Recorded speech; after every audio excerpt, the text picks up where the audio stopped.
This is season 4, Fixing America, and I thought I'd pop in a little progress report. We have recently posted episode 42, presenting a transformative and powerful strategic plan for the U.S. Department of Veterans Affairs. We're working on episode 43, getting comments from veterans about that proposed plan, and also working on issues related to farming, ranching, and fishing.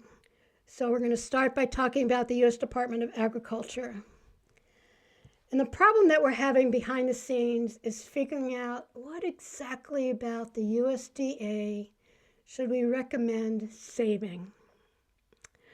The policies designed by and implemented by the U.S. Department of Agriculture have directly and indirectly exterminated over 95% of America's dairy farms since the 1970s. And they've done it in a lot of ways that we'll talk about in more detail in the next couple episodes. But part of it is implementing policies that are biased towards industrial agriculture, agribusiness, not family-owned food producers, not family-owned farms, ranches, and fishing operations. And that has directly pushed many farms into bankruptcy. And in doing that, really stabbed the heart of many rural communities.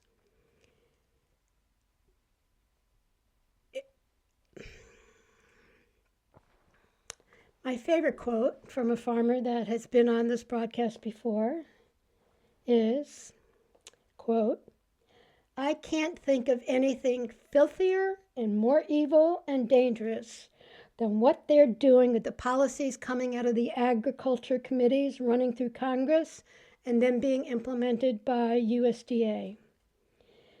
I have said before that the farm bills are the hypodermic needle that they use to inject their poison into farming communities. And as farm bills are passed every 5 years, this farmer calls it a jab into our farming communities every 5 years.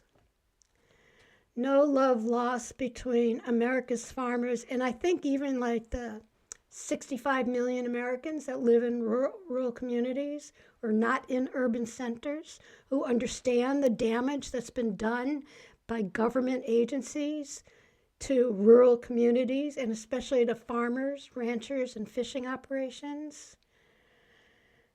And in looking at what to propose about how to fix the U.S. Department of Agriculture, I'm not sure there's anything there worth saving, or certainly not very much. The policies are biased towards industrial agriculture, agribusiness, and biased against family-owned farms, ranches, and fishing operations. Some of that is direct. For example, the U.S. Department of Agriculture sets the price of milk for farmers, dairy farmers, and they set it below what it costs to actually produce that milk. So there's a policy that's directly undermining the profitability, the sustainability of dairy farms in America. And if the policies are based on assumptions that are biased towards industrial agriculture and against family-owned farms and ranches, and how can we interpret the data that's collected and the research that's done in the other parts of the U.S. Department of Agriculture? And I think for me, the biggest disappointment and concern is that the U.S. Department of Agriculture is actually violating the vision put forth by Abraham Lincoln, who established the Department of Agriculture in 1862. And his vision, the purpose was support farmers, guarantee a stable supply of food, and do the research necessary to expand and protect that food supply. And it's just not happening. It's just violating that vision. President Abraham Lincoln called the U.S. Department of Agriculture the People's Department. It was meant to support our farmers and guarantee that our food supply is healthy and stable. And that's not happening. So I'm just letting you know what's going on behind the scenes. I'm not sure we can find anything in the U.S. Department of Agriculture worth saving, maybe, if they transform some parts of the research elements.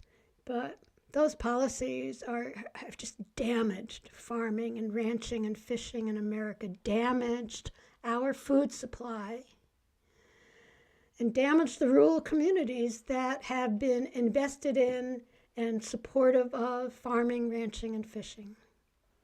So I just thought I'd let you know about the trouble that we're having, and as at least on the East Coast, we struggle to get through blizzards, ice storms, freezing weather.